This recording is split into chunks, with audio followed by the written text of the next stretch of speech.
Transmisi virus corona juga belum diketahui dengan pasti.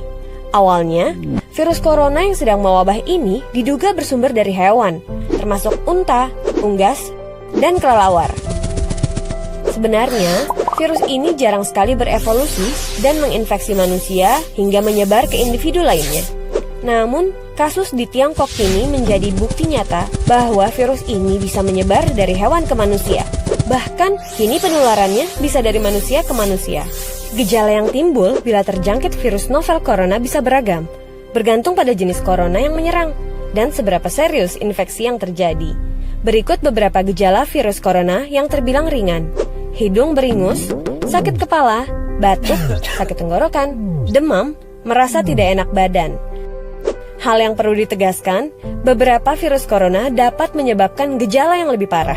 Infeksinya dapat berubah menjadi bronkitis dan pneumonia, yang menyebabkan gejala seperti demam yang mungkin cukup tinggi bila pasien mengidap pneumonia, batuk dengan lendir, nyeri dada atau sesak saat bernapas. Infeksi bisa semakin parah bila menyerang kelompok individu tertentu. Contohnya, orang dengan penyakit jantung atau paru-paru, orang dengan sistem kekebalan yang lemah, bayi, dan lansia.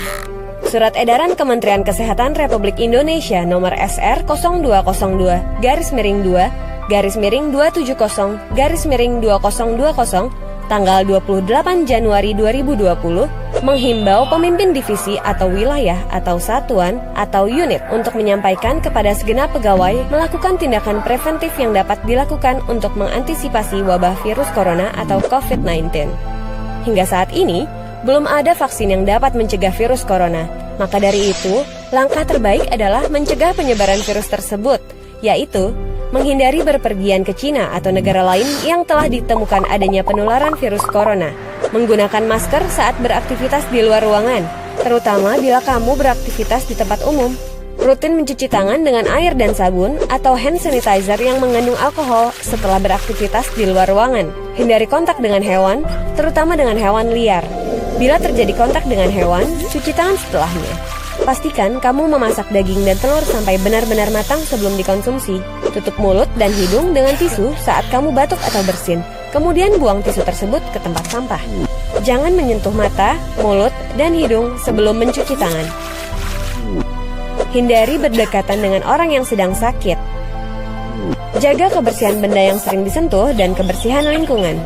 Diharapkan, Organisasi Business Continuity Management atau BCM, yaitu Crisis Management Team atau CMT, maupun Emergency Task Force atau ETF yang ada di segenap divisi atau satuan atau unit maupun wilayah atau cabang atau sentra dapat berjalan baik dalam mensosialisasikan prosedur yang harus dilakukan dalam keadaan darurat serta mengupdate dan mengaktifkan call tree dalam hal terjadi kondisi darurat untuk dapat menghubungi dan mengetahui kondisi pegawai beserta keluarga. Begitulah informasi seputar virus corona yang harus kamu ketahui. Semoga kita terhindar dari virus ini dan segala penyakit lainnya ya.